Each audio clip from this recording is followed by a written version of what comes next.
नमस्कार दोस्तों, उत्कर्ष परिवार में आप सभी का हार्दिक स्वागत है। आज इस भाई दूज के अवसर पर आप सभी को उत्कर्ष परिवार की तरफ से हार्दिक शुभकामनाएं। हम पढ़ रहे थे बेटा बेसिक इलेक्ट्रिकल, और बेसिक इलेक्ट्रिकल में आज जो अपन देखने वाले हैं वो देखने वाले हैं बेसिक इलेक्ट्रिकल के क्वेश्चंस हमारे एग्जाम में किस प्रकार से पूछे जाते हैं।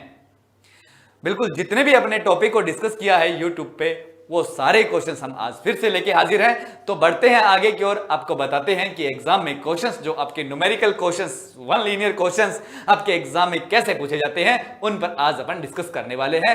तो सभी बच्चे तैयार हो जाइएगा, ले लीजिएगा एक पेन और एक रफ रजिस्टर और जल्दी से आंसर दे के निकाल कर आपको कॉमेंट करके बताना है कि आंसर आपका क्या आता है। तो देखिएगा पहला क्वेश्चन आपके सामने आता है। पहला क्वेश्चन आपके सामने सिंपल सा क्वेश्चन कह रहा है कि आई का मान ज्ञात करो, मतलब करंट की वैल्यू को निकालना है। जहां करंट की वैल्यू आपको निकालनी है वो है आपका कौन सा रेजिस्टेंस है, तो आपको 20 ओम में हमें करंट की वैल्यू को निकालना है और एक सर्किट आपको दिया गया है। बिल्कुल बहुत सिंपल सर्किट है। टाइप्स ऑफ सोर्स अगर आपने पढ़े हुए हैं तो आप इस क्वेश्चन को बड़े जल्दी से कर सकते हैं, बड़े आसानी से इस क्वेश्चन को आप कर सकते हैं। बताइएगा यहां इसका आंसर आपका क्या आने वाला है। सभी बच्चों को पता है कि जो हमारा करंट होता है सीरीज में, करंट की वैल्यू हमारी सेम होती है। सीरीज में अगर हमारे कितने भी रेजिस्टेंस लगा दिया जाए, कितने भी ओम का लगा दिया जाए तो उसे कोई फर्क नहीं पड़ता। बिल्कुल इतना याद है तो हम इस क्वेश्चन को आसानी से कर सकते हैं। पहली ब्रांच में हमें देखना है, इस लास्ट ब्रांच में करंट की वैल्यू को देखना है। बिल्कुल बेटा देखिएगा कैसे क्वेश्चन को सॉल्व करते हैं। बिल्कुल आप भी अपना आंसर साथ साथ में देते रहें। हमने कहा कि यहां से जो चलने वाली करंट है, पहले इस ब्रांच की देखते हैं। यहां से जो चलने वाली करंट है बेटा बताइए कितना ओम है, तो आपको कि सर 5 ओम है, सॉरी 5 एम्पियर करंट है जो हमारे 5 ओम रेजिस्टेंस से निकल रही है। तो यहां पर जो हमारी करंट पहुंचेगी वो कितनी पहुंचेगी, आपको सर 5 एम्पियर पहुंचेगी। अब अपन बात कर लेते हैं, सर नीचे से भी तो करंट आ रही है। बिल्कुल बेटा नीचे से करंट आ रही है, आप ऊपर चलिएगा। इस करंट को यहां पर जो पहुंचेगी कितना एम्पियर पहुंचेगी, आपको सर 10 एम्पियर पहुंचेगी। रेजिस्टेंस आपका कुछ भी नहीं करने वाला क्योंकि ये करंट सोर्स के श्रेणी क्रम में लगा हुआ है। आपने कहा सर बिल्कुल। अभी मेरे को यूं बताइएगा ये आपका प्रिंसिपल नोड हुआ कि नहीं हुआ। आपने कहा सर बिल्कुल प्रिंसिपल नोड हुआ। अब इस प्रिंसिपल नोड पे देखिएगा करंट आ रही है, इधर से भी करंट आ रही है, मतलब अभी नोड पर करंट आ रही है, इनकमिंग है, एंटर कर रही है नोड में। जब हमारी करंट एंटर करने वाली 5 एम्पियर और आपकी 10 एम्पियर है, मतलब 15 एम्पियर आपकी नोड की तरफ करंट आ रही है, एंटर कर रही है। तो बताइएगा जब आ रही है तो बेटा जाएगी कितना, तो आपको सर 15 आ रही है तो 15 जाएगी, क्योंकि यहां पर किरचॉफ करंट लॉ एप्लीकेबल है कि नहीं है कि नोड पर आने वाली करंट और नोड से जाने वाली करंट की वैल्यू आपकी क्या होती है, तो सेम होती है। तो बेटा यहां पर अगर अपन देखें तो करंट यहां पर देखिएगा 15 एम्पियर जाएगी, 15 आएगी। लेकिन इसमें कह रहा है कि बेटा देखिएगा इस तीर का निशान देखिए, करंट सोर्स को देखिएगा। ये करंट सोर्स कह रहा है कि नहीं 5 एम्पियर करंट हमारी कहां जा रही है, नीचे जा रही है। मतलब इधर से 5 चली गई बेटा, इधर कितनी चली गई, 5 चली गई। तो बताइएगा इधर करंट कितनी जाएगी, तो आपको कि सर इस नोड पे जीरो करना है। आने वाली कितनी है 15, इधर चली गई 5, तो इधर कितनी जाएगी 10 एम्पियर जाएगी। मतलब आई की वैल्यू हमारी कितनी एम्पियर हो जाएगी, तो आपको कि सर 10 एम्पियर हमारी आई की वैल्यू हो जाएगी। मतलब आपका 20 ओम रेजिस्टेंस में जो करंट की वैल्यू होगी वो आपकी 10 एम्पियर होने वाली है। तो यहां पर जो राइट ऑप्शन है वो है आपका बी। सभी बच्चों ने यहां पर आंसर कर लिया होगा, उम्मीद करता हूं। बिल्कुल कमेंट भी साथ साथ में आप करते रहिएगा। चलते हैं नेक्स्ट क्वेश्चन पे। इसी प्रकार का एक क्वेश्चन और लेते हैं हम। तो देखिएगा आगे क्वेश्चन आपका क्या कहता है। आगे जो क्वेश्चन आता है कह रहा है कि आई का मान याद करो। मतलब एक सर्किट हमें दिया गया है फिर से, और इसी में हमें आई की वैल्यू को फाइंड करना है, हमें आई का मान निकालना है। तो देखिएगा क्वेश्चन कैसा है, तो आपको समझ में आ चुका होगा कि इस क्वेश्चन को हम किससे करेंगे, केवीएल से, किरचॉफ वोल्टेज लॉ लगाइएगा। और बड़े अच्छे से अपन ने किरचॉफ वोल्टेज लॉ को डिस्कस किया था। सबसे पहले आपको क्या करना है, अगर इस प्रकार का सर्किट आ जाए तो उसमें आप पहला काम आपको बताया था कि सर्किट में एक क्लॉकवाइज करंट को मान लें। आपका मन कर रहा है क्लॉकवाइज माने, आपका मन कर रहा है एंटी क्लॉकवाइज मानने का, एंटी क्लॉकवाइज मान सकते हैं। वैसे कोई भी डायरेक्शन से फर्क नहीं पड़ने वाला है। बिल्कुल। तो यहां से हमने क्लॉकवाइज इसकी करंट मानी, जो आई हमारी करंट जो है वो फ्लो हो रही है, प्रवाहित हो रही है। अभी हमें करना क्या है, कि सबसे पहले हमें यह देखना है कि सर यहां पर बहुत सारे वोल्टेज सोर्स लगे हुए हैं, 3 वोल्टेज सोर्स लगे हुए हैं। इन 3 वोल्टेज सोर्स को हमें क्या करना है, रिमूव करना है। मतलब कि 3 वोल्टेज सोर्स को 1 वोल्टेज सोर्स में कन्वर्ट कर देते हैं, या फिर हम ये कहें कि आपके बहुत सारे रेजिस्टेंस है, इनको एक रेजिस्टेंस में कन्वर्ट कर दें, फिर हम क्वेश्चन को कर सकते हैं। नहीं तो बेटा ये थोड़ा सा पजल हो जाता है, आपको पता नहीं चलेगा कौन सा रेजिस्टेंस जुड़ेगा, कौन सा वोल्टेज सोर्स जुड़ेगा, कौन सा घटेगा। तो हम ले चलते हैं केवीएल पे, और केवीएल क्या कहता है कि सबसे पहले एक काम करना है कि इसमें करंट को डिसाइड करना है। आपने मान लिया करंट हमारा क्लॉकवाइज चल रहा है, बिल्कुल, लेकिन आप एक चीज याद रखना है कि आपने कहा सर करंट तो क्लॉकवाइज चल रहा है, ये करंट तो हमारा ऐसे चल जाएगा, कोई दिक्कत नहीं आएगी। ये लो सर करंट हमारा इस प्रकार से सर्किट में चल रहा है, बिल्कुल, क्योंकि आई ये सीरीज में है सारे, तो बेटा करंट की वैल्यू तो हमारी सेम रहने वाली है, आई। अब हमें एक काम करना है कि जो ये रेजिस्टेंस होता है, वैसे आपको पढ़ा रखा है मैंने, लोड आपके 3 प्रकार के होते हैं, RLC। R मतलब रेजिस्टिव लोड, L मतलब इंडक्टिव लोड, कैपेसिटिव, और तीसरा आता है आपका C कैपेसिटिव लोड। मतलब लोड हमारे 3 प्रकार के होते हैं, और तीनों लोड जो होते हैं वो आपके ऑब्जर्विंग एलिमेंट होते हैं। क्यों होते हैं, चलो इसके बारे में पहले बताते हैं, ताकि ये क्वेश्चन आपका आसानी से हो सके। वैसे मैंने ऑब्जर्विंग एलिमेंट के बारे में आपको पढ़ा भी रखा है, चलो दोबारा देख लीजिएगा। तो सबसे पहले लिखिएगा लोड के बारे में बात करें तो लोड अगर पूछा जाए तो बेटा आपको 3 याद रखने हैं, RLC लोड होते हैं। तीनों लोड जो होते हैं वे ऑब्जर्विंग एलिमेंट होते हैं। क्या होते हैं बेटा, तो आपको याद रखना है ऑब्जर्विंग एलिमेंट होते हैं। तो यहां पर लिखिएगा ऑल लोड ऑब्जर्विंग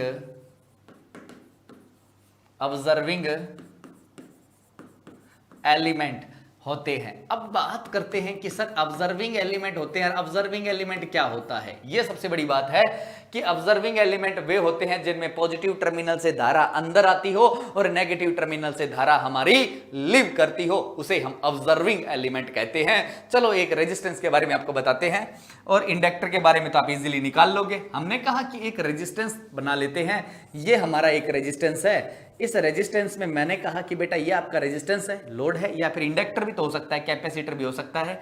इसमें हमारी करंट जो है इधर चल रही है, यहां से हमारी करंट क्या कर रही है, एंटर कर रही है। तो एंटर कर रही है तो आप मेरे को यूं बताइएगा कि इसमें पॉजिटिव टर्मिनल आपका कौन सा होगा और आपका नेगेटिव टर्मिनल यहां पर आपका कौन सा होने वाला है। बिल्कुल, तो जल्दी से कमेंट करके बताना है। तो आपको कि सर जहां से हमारी करंट एंटर कर रही है वो हमारा पॉजिटिव टर्मिनल है, मतलब ये हमारा पॉजिटिव टर्मिनल है और ये हमारा नेगेटिव टर्मिनल है। बिल्कुल, आपने कहा सर ये पता कर लिया हमने, तो अभी इस सर्किट पे चलते हैं। इसमें भी आपको सबसे पहले करंट मानना है, दूसरा रेजिस्टेंस के टर्मिनल को डिसाइड कर दिया तो आपका आंसर आ गया, कोई ज्यादा चीज हार्ड नहीं है। अब आपको कि सर चलो हमने देखते हैं इस पे टर्मिनल को कैसे डिसाइड करेंगे। तो सबसे पहले मेरे को यूं बताइएगा, मैं यहां से चलना स्टार्ट करता हूं, मेरी करंट इस रेजिस्टेंस 4 ओम में यहां से एंटर कर रही है, मतलब यहां हमारा पॉजिटिव हो जाएगा और यहां हमारा क्या हो जाएगा, तो आपको कि सर नेगेटिव हो जाएगा। बिल्कुल, आपको सर बिल्कुल, क्योंकि करंट जहां से एंटर करेगी वो हमारा पॉजिटिव टर्मिनल होगा, जहां से करंट हमारी लीव करेगी वो हमारा नेगेटिव टर्मिनल होगा, ये हम जानते हैं। हमने कहा कि इस वोल्टेज सोर्स में बात करें तो वोल्टेज सोर्स में तो पहले ही पॉजिटिव नेगेटिव दे रखा है, इसमें तो लगाने की जरूरत ही नहीं है। अब अपन चलते हैं ऊपर रेजिस्टेंस में, देखिएगा रेजिस्टेंस में करंट कहां से एंटर कर रही है, आपको सर ये करंट एंटर कर रही है, मतलब यहां से पॉजिटिव ये नेगेटिव। अब आप सभी को पता चल गया, ये आगे वाला पॉजिटिव नेगेटिव, यहां पर ये पॉजिटिव ये नेगेटिव, ये पॉजिटिव ये नेगेटिव, हो गया कि नहीं हो गया। आपने कहा सर टर्मिनल डिसाइड कर दिया, इन टर्मिनल डिसाइड करने से हमें क्या फायदा होगा, बेटा बहुत सारा फायदा होगा, 1 सेकंड में आप आंसर निकाल पाओगे। लेकिन ये एक बार आपने आज समझ लिया इन क्वेश्चनों को तो ये बहुत आसानी से क्वेश्चंस आपके हो सकते हैं, चुटकियों में क्वेश्चंस आपके सॉल्व हो सकते हैं। इन पे आपको सबसे ज्यादा प्रैक्टिस मांगते हैं ये क्वेश्चन, आप प्रैक्टिस कीजिएगा या प्रीवियस ईयर एग्जाम के क्वेश्चन को और लगा के देखिएगा। जब भी आपने इन क्वेश्चनों को कर लिया, आपने अच्छे से टॉपिक को डिस्कस किया हुआ है, तो आप प्रीवियस ईयर के क्वेश्चंस को लगाओ, आपको पता चलेगा कि हमने जो क्लास में डिस्कस किया, हमने जो चीजें पढ़ी है, अच्छे से नोट्स बनाए हैं, क्या हमारे एग्जाम के जो क्वेश्चंस है वो कितने सॉल्व हो रहे हैं। जो टॉपिक आपने पढ़ा है उसके क्वेश्चंस आपके 100% आपके सॉल्व होने वाले हैं, क्योंकि हमने एक 0 लेवल से काफी हाई लेवल तक चीजों को डिस्कस किया हुआ है ना। तो अब हमने कहा कि सर टर्मिनल तो डिसाइड कर दिए। अब देखिएगा, मैंने कहा कि चलो यहां पर तो वोल्टेज सर दे रखा है, यहां पर तो देखिएगा वोल्टेज दे रखा है, ये यहां पर भी इसका भी वोल्टेज दे रखा है, इसका भी वोल्टेज दे रखा है, लेकिन एक प्रॉब्लम आ गई आपको सर क्या, अब रेजिस्टेंस पे हमें वोल्टेज ड्रॉप निकालना है। तो बताइएगा ओम का नियम क्या कहता है वोल्टेज के लिए, V बराबर क्या होता है, तो आपको सर IR होता है। तो मैंने कहा कि यहां पर हमें 4 ओम पर वोल्टेज का मान निकालना है, तो प्रतिरोध कितना है आपको सर 4, करंट कितनी है I, दोनों को गुणा कर दो 4I, वोल्टेज कितना ड्रॉप होगा 4I, यहां पर कितना होगा करंट कितनी है I, प्रतिरोध कितना है 2। तो बेटा हमने कहा V बराबर क्या होता है IR, R का मान कितना 2 और करंट कितनी I, तो वोल्टेज कितना हो गया 2I। इसी प्रकार यहां पर कितना हो जाएगा 1I, यहां पर कितना हो जाएगा, ये तो वोल्टेज दिया ही हुआ है, यहां पर कितना हो जाएगा आपको सर 2I, और यहां पर कितना हो जाएगा आपका 3I हो जाएगा। आप सभी ने ये डाटा नोट कर लिया, तो बस बेटा क्वेश्चन आपका सॉल्व हो गया है। अब आपको सर एक काम करना है, स्टार्टिंग से देखिएगा, एक पॉइंट को पकड़िएगा, वहां से चलना स्टार्ट कीजिएगा, वापिस उसी पॉइंट पर आपको आना है। हमने कहा कि चलो हम यहां से स्टार्ट करते हैं चलना। सबसे पहले हम किससे टकराए बेटा, इस पॉजिटिव से टकराए, तो बेटा यहां पर लिखिएगा पॉजिटिव, लिख दिया। कितना वोल्टेज है, तो आपको सर 4I है, दिखाई दे रहा है ना ये वाला 4I। लेकिन आगे चले तो ये नेगेटिव आ गया, वोल्टेज सोर्स का कौन सा आ गया नेगेटिव, और बेटा यहां पर आपको डायरेक्ट वोल्टेज दी गई है, कितनी वोल्टेज दी गई है, तो आपको सर 5, ये 5 लिख दीजिएगा। अब I लिखने की जरूरत नहीं है क्योंकि यहां पर वोल्टेज डायरेक्ट है, यहां पर तो प्रतिरोध था, तब हम I कर रहे थे, V बराबर IR निकाल रहे थे। अब आगे चलते हैं, आप देखिएगा किससे टकराए, आपको सर पॉजिटिव से टकरा गए, लेकिन यहां पर इस 2 ओम में वोल्टेज ड्रॉप कितना है, तो आपको सर 2I, तो बेटा यहां पर हमने प्लस करके 2I को नोट कर दिया। बिल्कुल ध्यान से देखिएगा। आगे हम चले सर, आगे किससे टकराए, तो आपको सर पॉजिटिव से, और यहां पर वोल्टेज ड्रॉप कितना है, तो आपको सर 1I है, तो चलो बेटा इसको भी हमने लिख दिया 1I। बिल्कुल आगे देखें, नेक्स्ट अपन बात करें तो बेटा यहां पर क्या लिखा हुआ है, तो आपको सर पॉजिटिव है, इस पॉजिटिव कितना वोल्टेज है 3 वोल्टेज है, डायरेक्ट 3 है, तो हमने लिखा यहां पर +3 वोल्टेज लिख दिया। आगे देखिएगा यहां पर कौन सा टर्मिनल है, तो आपको सर पॉजिटिव है, तो ये हमारा पॉजिटिव है, तो ये पॉजिटिव डाल दिया, और बेटा यहां पर वोल्टेज कितना है, तो आपको सर 2I है, ये लो 2I हमने लिख दिया। आगे चले बेटा, वापस किससे टकराए, पॉजिटिव से, पॉजिटिव में कितना प्रतिरोध है 3 ओम, और 3 ओम में वोल्टेज कितना है 3I, ये लो 3I वोल्टेज हो गया। लेकिन आगे चल के बेटा वापस किससे टकराए, माइनस से, और माइनस हो गया आपका 10 वोल्टेज ये वाला, और इक्वल हो जाएगा आपका 0, इक्वल कितना हो गया 0। ये थोड़ा इक्वेशन को ध्यान से सुन लीजिएगा। हमने कहा सर ये इक्वेशन आ गई है, क्या ये इक्वेशन आ गई, तो इस इक्वेशन को सॉल्व करते ही हमारी I की वैल्यू आएगी, तो आपको सर बिल्कुल आएगी। अब देखिएगा कैसे निकालते हैं। हमने कहा कि सबसे पहले उन डाटा को नोट करते हैं, उन डाटा को नोट करते हैं जो हमें I के फॉर्म में दिए गए हैं। देखिएगा 4I और 2I कितने हो गए 6I, 6I और I कितना हो गया 7I, 7I 2I कितना हो गया, तो आपको के सर 9I, 9I और 3I कितना हो गया 12I, बेटा हमारा 12I हो गया, कितना हो गया 12I। अब देखिएगा हम नंबर को जोड़ लेते हैं, देखिएगा डायरेक्ट -5 दे रखा है और आपका -10 दे रखा है, तो -15 हो गया। लेकिन बेटा ये प्लस का 3 भी हमने यहाँ पर डाल दिया, बराबर आपका हो रहा है 0। अब देखिए -15 में से 3 चले गए तो बेटा कितना आ जाएगा, तो आपको सर -15 में से 3 चले गए तो -12 रहेगा, बराबर 0। तो बेटा 12I बराबर कितना हो जाएगा, इसको बराबर में लेके गए तो प्लस का हो गया, तो बेटा I बराबर कितना हो जाएगा 12 / 12 इक्वल आपका 1 एम्पियर आपका हो जाता है। बिल्कुल ये आपको नोट करना है। तो करंट कितना आया आपका, तो आपको कि सर हमारा यहां से आया 1 एम्पियर, और 1 एम्पियर आपको कहां दिखाई दे रहा है, ऑप्शन नंबर ए जो आपका राइट आंसर है। उम्मीद करता हूं सभी बच्चों को समझ में आ गया होगा। कमेंट करके एक बार जरूर बताइएगा कि आपको ये क्वेश्चन समझ में आ चुका है। चलते हैं नेक्स्ट क्वेश्चन की बात करते हैं, एक बार के लिए रिपीट भी कर देते हैं इस क्वेश्चन को। देखिएगा हमें किस प्रकार से क्वेश्चन को टैकल करना होता है, किस प्रकार से हमें क्वेश्चन को करना होता है, तो ध्यान से सुनिएगा। सबसे पहले हमें इतना सा काम करना है कि आप काम करिए कि ऐसा सर्किट दे दिया जाए बंद परिपथ, तो धारा को मानिएगा। दूसरा आपको रेजिस्टेंस पर टर्मिनल को डिसाइड करना है। आप जिधर से धारा दो, जिधर से धारा एंटर कर रही है वो आपका रेजिस्टेंस का पॉजिटिव टर्मिनल होता है, जिधर से निकलती है वो नेगेटिव है। मैंने यही डाल दिया बेटा पॉजिटिव पॉजिटिव, आगे आगे देखना पॉजिटिव पॉजिटिव लिखा है क्योंकि आगे से करंट हमारी एंटर कर रही है। और फिर यहां पर वोल्टेज निकालना है। V बराबर होता है IR। जब आपको प्रतिरोध 4 दे दिया और धारा आपको I दे दी तो बताओ वोल्टेज कितना होगा, तो आपको सर V बराबर IR होता है। जब हमारा R का मान 4 है, I का मान I है, तो 4I हो गया, तो यहां पर 4I वोल्टेज, यहां 2I 1I, इन सारों को जोड़ना ही तो है और जोड़कर आपको आंसर को निकालना है। बहुत सिंपल है। चलते हैं आगे। हाँ बेटा, यह दिवाली खुशियों वाली, क्योंकि तैयारी होगी सिलेक्शन वाली। याद रहे उत्कर्ष दिवाली महाधमाका ऑफर, जिसकी आज अंतिम दिन है, जिसका आज क्या है, अंतिम दिन है। कुछ घंटे आपके शेष रह चुके हैं। इस ऑफर को पाने के लिए ज्यादा से ज्यादा शेयर जरूर करिएगा, ताकि अपने फ्रेंड में उत्कर्ष ऐप के सभी गुणवत्तक मूल सबसे किफायती ऑनलाइन कोर्स पर, मतलब सभी आपके ऑनलाइन कोर्स पर यहां पर आपको 90% तक का डिस्काउंट मिल रहा है। फ्री टेस्ट सीरीज इसमें आपको ऐड हो रही है और साथ साथ में आपकी 6 मंथ की जो कोर्स की वैलिडिटी भी आपकी यहां पर बढ़कर आपको मिल रही है।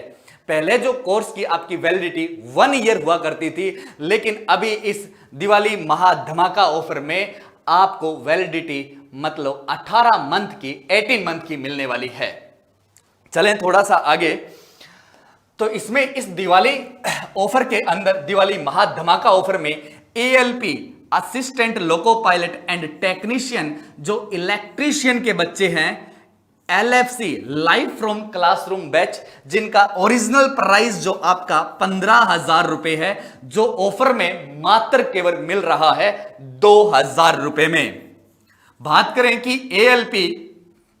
ALP assistant loco pilot and technician जिन बच्चों की फीटर ब्रांच है, उनके लिए LFC batch live from classroom batch, जिसका ओरिजिनल प्राइस जो आपका 15,000 रुपए है, जो आपको ऑफर प्राइस में मात्र 2,000 रुपए में मिल रहा है। जिन बच्चों के पास में डीजल ब्रांच है, जिन बच्चों के पास डीजल ब्रांच है, उनके LFC बैच जिसका ओरिजिनल प्राइस जो है 15,000 रुपए, वो भी आपको केवल 2,000 रुपए में यहां पर मिल रहा है। ALP टेक्नीशियन इलेक्ट्रॉनिक्स ब्रांच वालों की बात करें, जिसका ओरिजिनल जो प्राइस है वो 15,000 रुपए है और आपको मिल कितने में रहा है, 2,000 रुपए में यहां पर आपको मिल रहा है। याद रहे ऑफर केवल 10 से 15 नवंबर, और आज जो डेट है वो 15 नवंबर है, मतलब कुछ घंटे आपके शेष रह चुके हैं इस ऑफर को लाभ उठाने में। आगे देखिएगा, railway RPF railway police force sub inspector LFC live from classroom batch, जिसका ओरिजिनल प्राइस आपका 12,000 रुपए है, जिसका ओरिजिनल प्राइस आपका 12,000 रुपए है, जो मात्र आपको ऑफर प्राइस में 1,500 रुपए में यहां पर मिल रहा है।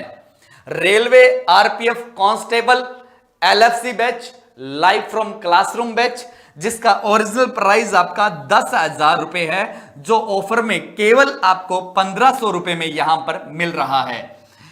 फिर मत कहना बेटा कि चूक गए, क्योंकि टाइम बचा है कुछ घंटे शेष, और याद रहे ऑफर केवल 10 से 15 नवंबर, मतलब आज 15 नवंबर और कुछ घंटों के बाद में ये ऑफर आपका समाप्त हो जाएगा। ज्यादा से ज्यादा इस ऑफर का लाभ उठाइएगा और जितना ज्यादा हो सके अपने फ्रेंड सर्किल में इस ऑफर को, उत्कर्ष की तरफ से दिए जाने वाले इस दिवाली ऑफर को ज्यादा से ज्यादा शेयर कीजिएगा, ताकि हर बच्चे को यहां पर फायदा मिल सके। चलें आगे। नेक्स्ट जो हम क्वेश्चन के बारे में बात कर रहे थे, उन्हें पे आगे की ओर अपन बढ़ते हैं। पावर का मान ज्ञात करो 2 ओम रेजिस्टेंस में। एक क्वेश्चन आपको दिया गया है कि पावर का मान ज्ञात करना है 2 ओम रेजिस्टेंस के अंदर। तो यहां देखिएगा 2 ओम रेजिस्टेंस आपका कहां है, तो आपको सर ये हमारा 2 ओम का रेजिस्टेंस है, इसमें हमें पावर की वैल्यू निकालनी है। तो पावर के पहले तो हमें फॉर्मूले पता होने चाहिए, तभी जाके हम निकाल सकते हैं। तो देखिएगा पावर का जो फॉर्मूला होता है वो होता है P बराबर है VI और P बराबर है I स्क्वायर R, और बेटा P बराबर आपका V स्क्वायर अपॉन R, आपके 3 फॉर्मूले होते हैं। इन्हीं 3 फॉर्मूलों से हमें क्या करना है कि पावर को डिस्कस करना है। अभी हमें बस एक दिक्कत ये आ रही है कि सर इधर भी 6 वोल्ट लगा हुआ, इधर भी 6 वोल्ट लगा हुआ, तो सर यहां पर जो 2 ओम रेजिस्टेंस है, इस पर हमारी कितनी वोल्टेज पहुंचेगी, इस पे हमारी कितनी वोल्टेज पहुंचेगी, आपको बताना है। जल्दी से कमेंट करके बताइएगा इसका राइट आंसर आपका क्या होने वाला है। तो आपको यह याद रखना है कि पैरेलल के अंदर वोल्टेज की वैल्यू आपकी सेम रहती है। तो पहले नोट करके इस बात को लिख दीजिएगा कि पैरेलल में वोल्टेज का मान समान रहता है। बिल्कुल, वोल्टेज का मान क्या रह रहा है, समान। तो जब समान वोल्टेज का मान रह रहा है तो ये 6 वोल्टेज भी तो इस पे आ रही है, ये 6 आ रही है, मतलब इन दोनों में से एक वोल्टेज आपको कहां पर आ रही है, रेजिस्टेंस पर आपको देखने को मिल रही है। आप 12 वोल्टेज मत कर देना, पैरेलल में कभी भी वोल्टेज आपका जुड़ता नहीं है, बराबर रहता है। अगर ये दोनों आपके वोल्टेज सोर्स सीरीज में लगे होते तो आपके ये दोनों क्या कर जाते, ऐड हो जाते, जुड़ जाते। बिल्कुल। अभी अपन बात कर लेते हैं थोड़ा सा कि सर इसका जो डायग्राम आपका बनेगा, वो डायग्राम आपका कैसे बनेगा। तो याद रखना, एक वोल्टेज सोर्स को आपको यूज में लेना है, मतलब ये हमारा 6 वोल्टेज सोर्स है, और यहां पर अगर अपन बात करें रेजिस्टेंस जो है, वो रेजिस्टेंस यहां पर लगा हुआ है, और कितने ओम का है, तो आपको सर 2 ओम का रेजिस्टेंस है। अब मेरे को यूं बताइएगा, यहां पर ये सर्किट हमारा बन चुका है और इसमें हमें क्या निकालना है, पावर निकालना है। तो आपने कहा सर यहां पर जो क्वेश्चन में गिवन है हमें, वो गिवन एक तो सर वोल्टेज गिवन है, और वोल्टेज कितना है, 6 वोल्टेज। एक हमारा रेजिस्टेंस गिवन है जो हमारा 2 ओम है, हर हमें निकालना पावर है। अब बताइएगा पावर का कौन सा फॉर्मूला मैं यहां पर अप्लाई करूं। बिल्कुल, बट जल्दी से आंसर आप भी देते रहे साथ साथ में। अब बताइएगा कौन सा मैं यहां पर पावर का फॉर्मूला यूज करूं जो मेरा ये आंसर निकाल के दे दे। तो आपको सर पहला फॉर्मूला P बराबर VI, मतलब वोल्टेज दी हो, करंट दी गई हो, तो हमें पहला फॉर्मूला को अप्लाई करना है। लेकिन यहां पर हो क्या रहा है कि हमें तो रेजिस्टेंस दिया गया है, और हमें वोल्टेज दिया गया, और हमें रेजिस्टेंस दिया गया है। तो हमने कहा चलो दूसरे फॉर्मूले पे चलते हैं, ये तो वैलिड ही नहीं है। P बराबर I²R, मतलब करंट दी गई हो, रेजिस्टेंस दिया गया लेकिन करंट नहीं दी गई है। फिर भी ये फॉर्मूला हम एक बार के लिए नहीं लगाएंगे। हमने कहा कि सर लास्ट वाला फॉर्मूला देख लो, P बराबर V²/R होता है। बिल्कुल बेटा, वोल्टेज की वैल्यू गिवन है, R की वैल्यू गिवन है, P की वैल्यू को निकालना है। तो बेटा यहां पर आप निकाल दीजिएगा कि जो हमारी पावर आएगी वो पावर कैसे आएगी। तो आपको P बराबर हम फॉर्मूला यूज करेंगे, P बराबर V²/R फॉर्मूला यूज करेंगे। तो बेटा बताइएगा P V की वैल्यू कितनी है, तो आपको सर 6 का स्क्वायर कर दीजिएगा, R कितना है, तो आपको सर 2। तो बेटा यहां से सॉल्व किया, 6 का स्क्वायर मतलब 36, और डिवाइड कर दो 2 से, तो बेटा यहां पर हमारा आ गया 18 वाट, मतलब जो रेजिस्टेंस पर पावर ड्रॉप होगा वो 18 वाट का होगा। और यहां पर जो ऑप्शन आपको दिखाई दे रहा है वो आपको बी ऑप्शन यहां दिखाई दे रहा है। बिल्कुल, ये क्वेश्चंस इस प्रकार के क्वेश्चन है बेटा कि प्रीवियस ईयर एग्जाम में जो क्वेश्चंस आपके पूछे गए हैं उन क्वेश्चनों को मैं लेके आया हूं यहां पर। बस चेंज ये किया गया कि वहां पर थोड़ा सा सिंपल क्वेश्चन दे दिया गया हो, और मैंने यहां पर थोड़ा सा उसको मॉडिफाई करके क्वेश्चन को एक लेवल का बना दिया आपके सारे कॉन्सेप्ट क्रैक करने के लिए। बिल्कुल, आगे अपन चलते हैं, नेक्स्ट क्वेश्चन की ओर बात करते हैं। जल्दी से क्वेश्चन को देखिएगा, क्या कहा गया है कि 2 सेकंड में 4 एम्पीयर करंट किसी कंडक्टर में प्रवाहित हो रही है।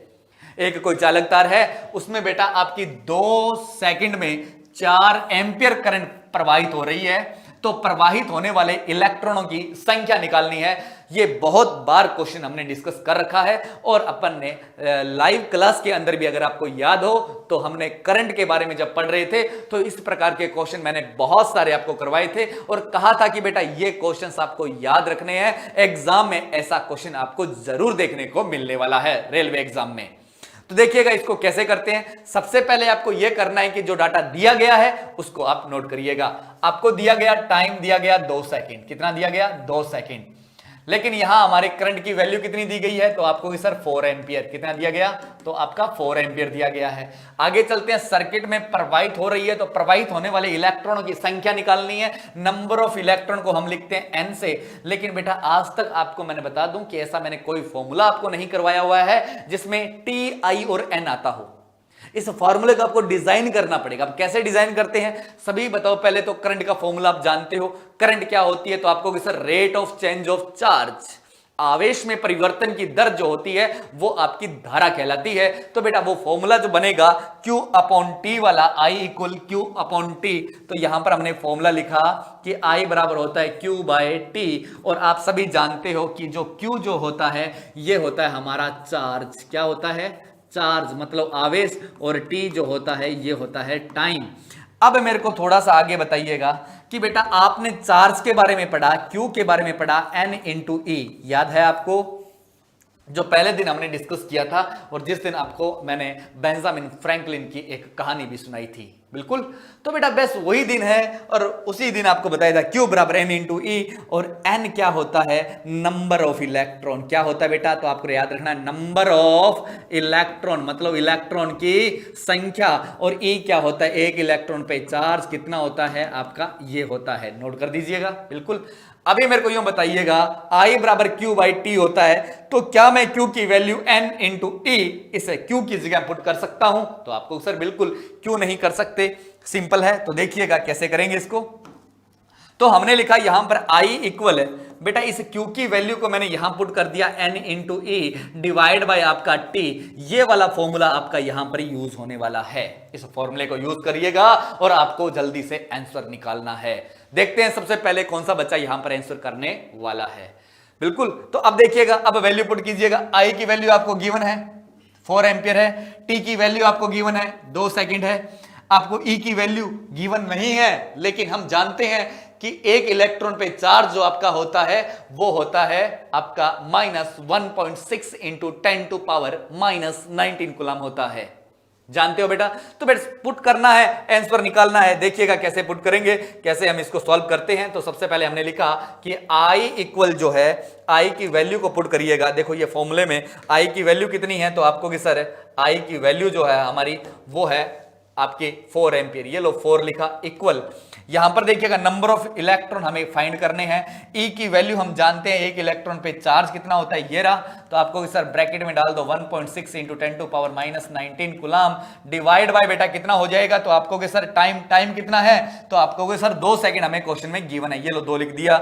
अब देखिएगा इस क्वेश्चन में हमें N की वैल्यू को फाइंड करने के लिए इस बेटा 2 को इससे मल्टीप्लाई करेंगे, नहीं करेंगे, तो आपको सर बिल्कुल हम इस 2 से मल्टीप्लाई करेंगे। मतलब आप 4 इंटू 2 करिएगा तो कितना निकल के आएगा, तो आपको सर यहां से जो रिजल्ट आया वो आया 8 equal N into -1.6 into 10 to power -19, बिल्कुल। अब मेरे को यूं बताइएगा, ये दोनों नंबर जो है आपके देखिएगा मल्टीप्लाई में N के गुणा में ये लिखा गया है ना, इसको बेटा इधर भेज दें, क्या 8 के डिवाइड में आ जाएगा, तो बिल्कुल बेटा अभी सेंड कर देते हैं उधर। तो हमने कहा कि ये हो गया 8 divide by -1.6 into 10 to power -19 coulomb equal आपका क्या हो गया, तो आपको सर N हो गया। अभी हमें पता है कि हम बहुत बार चीजों को देख चुके हैं कि अपोन में अगर आपकी माइनस में अगर घात आ रही है, स्क्वायर अगर माइनस में आ रहा है, किसी के ऊपर 10 के ऊपर जो -19 लिखा हुआ है, इसको अगर हम ऊपर लेके चले जाएं तो बेटा ये हो जाता है प्लस का। ये किसका हो जाता है, तो आपको याद रखना है ये हो जाता है प्लस का। तो बेटा बस वही काम करना है, इसे 10 टू पावर -19 को ऊपर घुमा दीजिएगा और प्लस का कर दीजिएगा। देखिएगा अभी आपको करके दिखाते हैं यहां से कैसे करते हैं इसको। तो हमने लिखा 8 इंटू 10 टू पावर ये प्लस का हो गया डिवाइड बाय 1.6 हो गया इक्वल आपका N हो गया। अभी मेरे को बताइएगा कि बेटा यहां से जैसे ही पॉइंट हटाएंगे तो ऊपर 0 चला गया।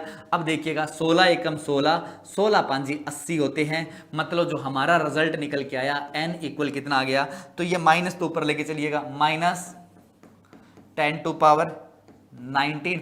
अब बेटा बताइएगा जो इलेक्ट्रॉनों की संख्या आई वो ये आई, और संख्या कभी हमारी माइनस में हो सकती है क्या, तो आपको सर नहीं हो सकती है।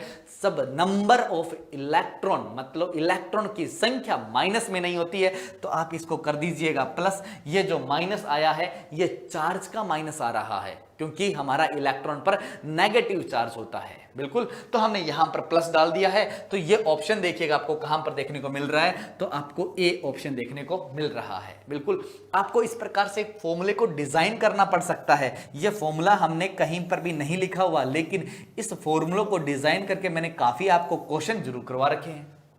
अरे ये फॉर्मूले बनते कैसे हैं? ये बनते इस प्रकार से है, आपको जो दिया गया है अगर आपने उसको नोट करके देख लिया तो आपको ये आइडिया हो जाता है कि हमें निकालना क्या है, हमें वहां पर क्या क्या चाहिए।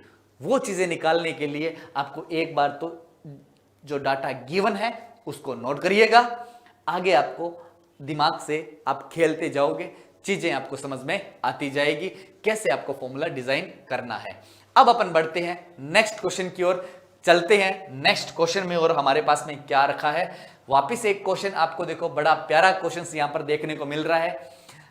आई का मान ज्ञात करो। वापिस एक न्यूमेरिकल क्वेश्चन है, आई का मान हमें निकालना है। जल्दी से कमेंट करके बताइएगा इसमें आई का मान आपका क्या होने वाला है। मतलब जो बच्चे घबराते थे कि सर इस प्रकार के अगर हमारे क्वेश्चंस आ जाते हैं तो हमसे क्वेश्चंस हो नहीं पाते, आज से बेटा गारंटी देता हूं कि जितने मैंने यहां पर ये प्रैक्टिस सेशन की जो क्लासें ली हुई है आप इनको देखिएगा। यूट्यूब पे जितने भी मैंने बेसिक इलेक्ट्रिकल कंप्लीट पढ़ा चुका हूं उनको देख के नोट्स बना दीजिएगा, इन क्वेश्चनों को कर लीजिएगा। बाकी के आपके जो आपके पास में बुक्स है या प्रीवियस ईयर के क्वेश्चंस है उनको लगा कर देखिएगा कि आपके कितने क्वेश्चंस हो रहे हैं।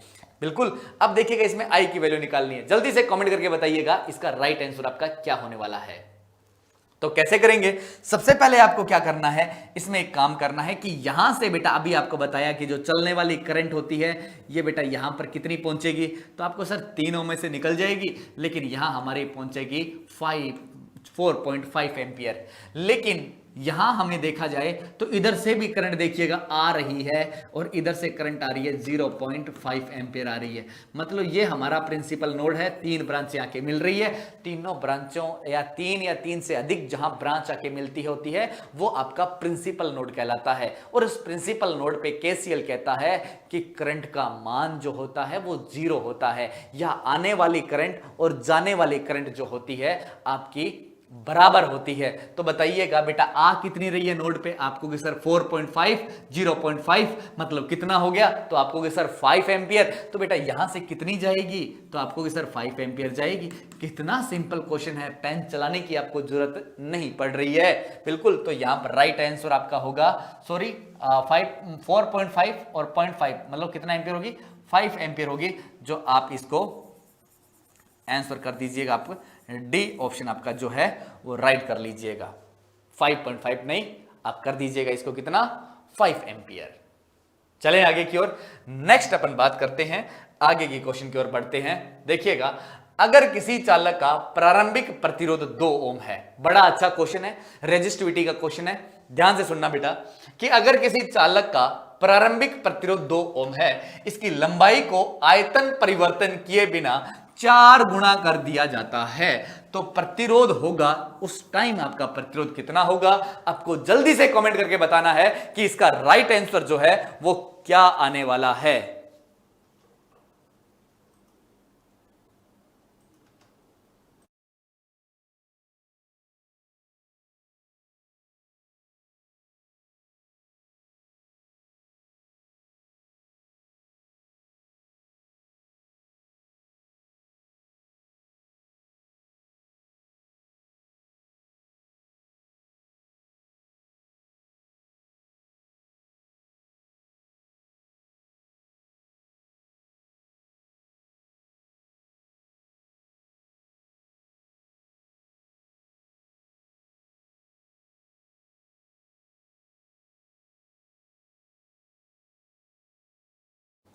देखिएगा इस क्वेश्चन को हम कैसे करते हैं, उम्मीद करता हूं सभी बच्चों ने आंसर कर दिया होगा। अब देखिएगा, सबसे पहले हमें क्या करना है, यहां से अगर किसी चालक का प्रारंभिक प्रतिरोध R जो है वो आपका 2 ओम दे रखा है, आप लिख दीजिएगा ना, यहां R की वैल्यू कितनी है, 2 ओम है।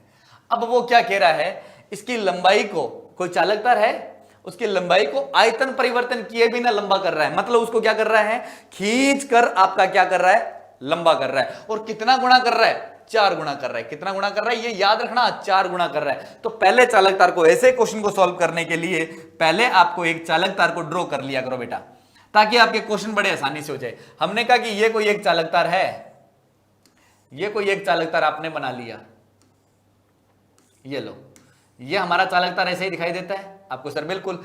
अब बेटा यहां से जो लंबाई दी गई ना, पहले लंबाई कितनी है, L। अब कुछ लंबाई दी नहीं गई तो हम क्या मान लेंगे, L लंबाई है। और इसका जहां से बेटा इसको ये चालक तार होता है ना, इसको क्रॉस करते हैं ना जहां से, तो इसे बोलते हैं क्रॉस सेक्शनल एरिया। जहां से इसको काटा गया आगे वाला जो गोल भाग होता है ना, उसे बोलते हैं क्रॉस सेक्शनल एरिया। मतलब ये जो एरिया है आपका ए है।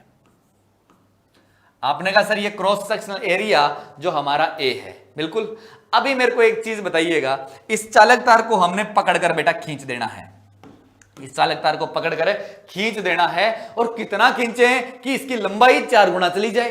अब हमने कहा चलो सर इसको पकड़ के खींचते हैं, इसकी लंबाई को 4 गुना तक लेके जाते हैं। बेटा इसको पकड़कर हमने खींच दिया, ये लो। तो हमने कहा कि इस बार जो चालक तार है ना, वो बेटा खींचने पे ये चीज पता चल गई कि लंबाई तो सर हमने 4 गुना कर दी। लंबाई कितनी कर दी? 4 गुना कर दी। लेकिन क्या बेटा इस, अगर मैं इस पेन की भी अगर मैं बात करूं, आपको मैं कह दूं इसको खींचकर आप 4 गुना लंबा कर दीजिएगा, तो 4 गुना लंबा करोगे तो बेटा इसका जो एरिया होता है, ये एरिया क्या सेम रहेगा या बदल जाएगा? तो आपको सर बदल जाएगा, क्योंकि खींचेंगे तो पतला हो जाएगा। अब बेटा पतला हो जाएगा तो पहले एरिया ए था, अब एरिया आपका कितना हो जाएगा? तो आपको सर A/4 हो जाएगा। मतलब लंबाई 4 गुना बढ़ेगी, जितनी लंबाई बढ़ेगी ना उतना एरिया आपका कम होता जाएगा। तो अब देखिएगा क्वेश्चन को कैसे करना है। अब आपको सभी को पता है कि सर यहां पर जो दिया गया है वो L, पहले तो लंबाई L थी चालक की, बाद में हमने 4L कर दी। एरिया A था, एरिया को कम कर दिया हमने, 4 गुना आपका कम कर दिया, बिल्कुल। तो ये लो A/4 हो गया। हमें आपका क्या करना है, इस टाइम आपका नया रेजिस्टेंस फाइंड करना है जब आपने चालक तार को खींच दिया था।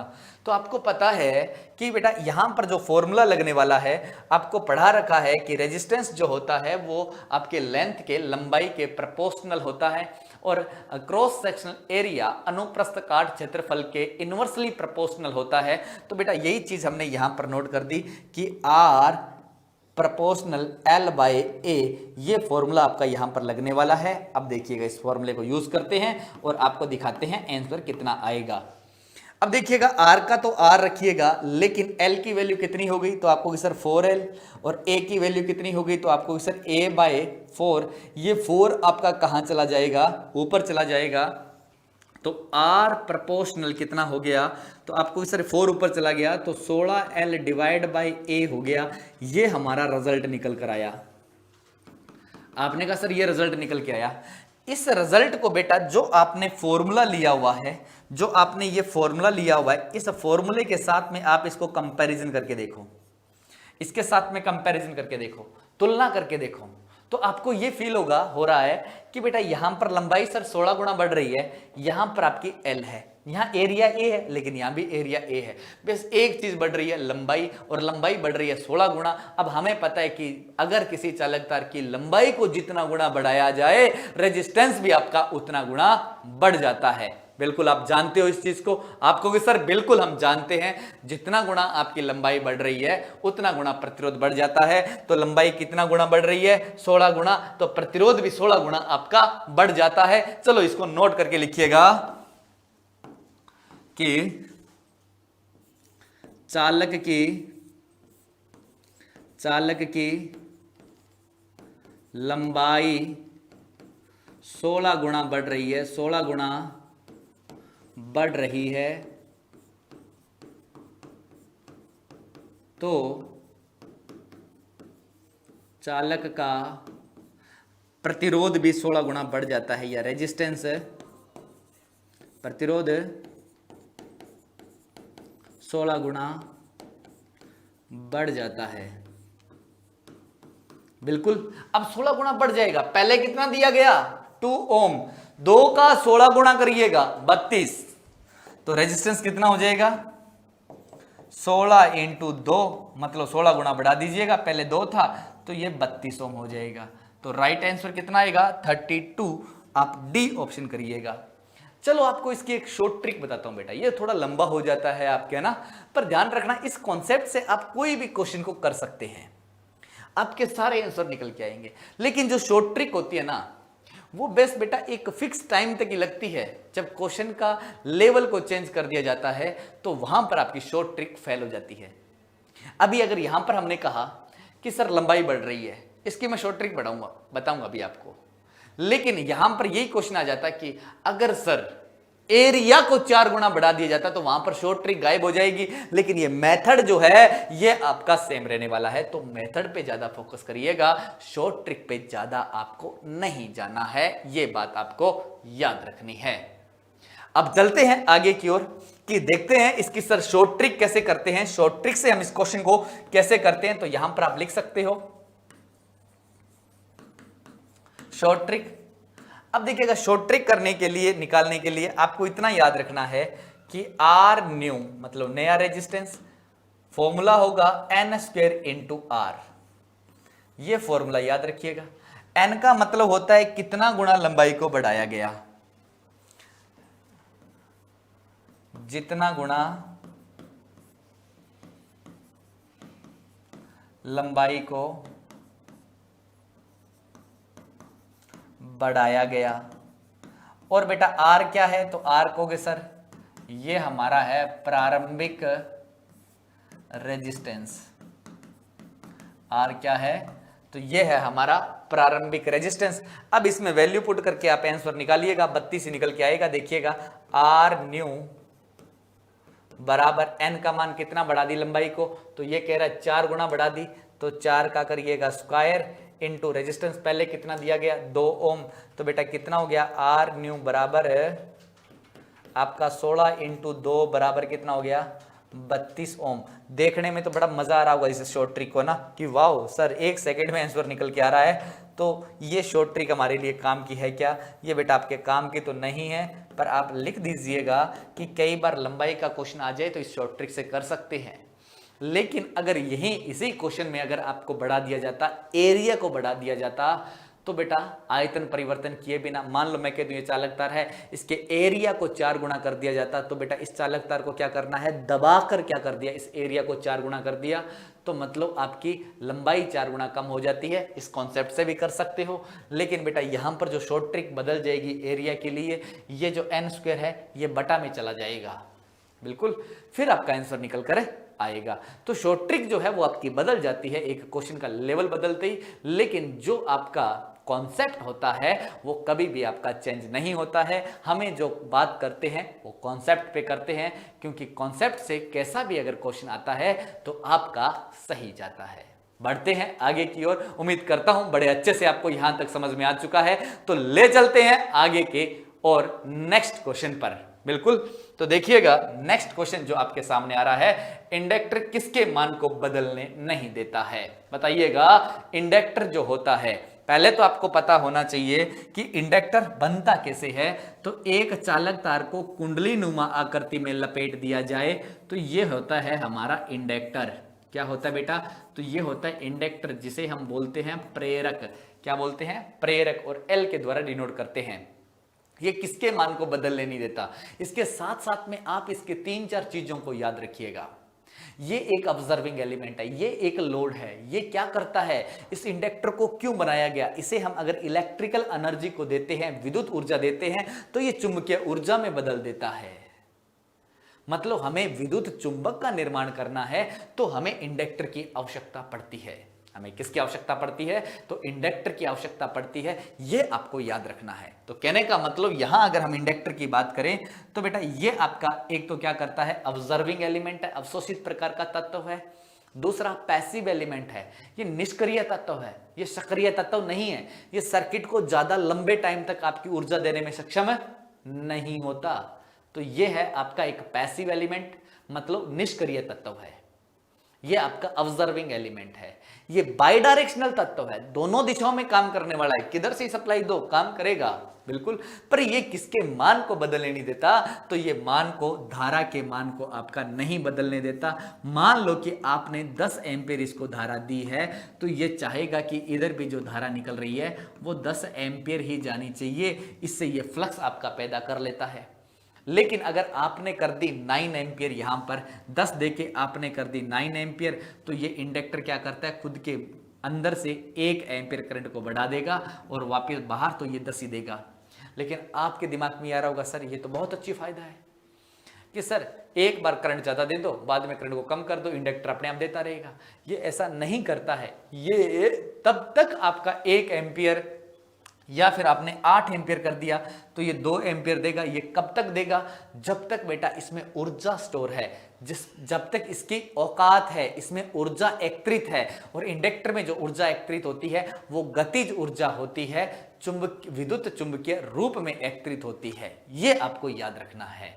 तो यहां पर याद रखना है कि इंडक्टर हमारा अचानक से किसको बदलने नहीं देता? तो करंट के मान को बदलने नहीं देता है। बिल्कुल। तो यहां पर आप नोट कर दीजिएगा कि किसके मान को? करंट के मान को बदलने कौन नहीं देता? इंडक्टर। याद रखना है। इसका तो आंसर हो जाएगा आपका इंडक्टर। सुनिएगा, इसका राइट आंसर क्या करोगे आप? इंडक्टर। करंट के मान को बदलने कौन नहीं देता? तो आपको याद रखना है इंडक्टर। लेकिन वोल्टेज के मान को कौन नहीं बदलने देता? तो ये आपको याद रखना है कैपेसिटर नहीं बदलने देता। पावर के मान को कौन नहीं बदलने देता? तो बेटा पावर के में ऐसा कोई एलिमेंट ही नहीं है जो पावर के मान को नहीं बदलने दे या रेजिस्टेंस के मान को नहीं बदलने दे। बिल्कुल। तो एक बार के लिए ये आप याद रखिएगा। आगे चलते हैं, नेक्स्ट अपन बात करते हैं और क्वेश्चनों पे आपको ले चलते हैं। देखिएगा, जूल का नियम है। बिल्कुल सिंपल सा क्वेश्चन आपके फिर आ रहा है कि जूल का नियम यहां पर कौन सा होने वाला है? बताइएगा, जूल्स लॉ क्या होता है?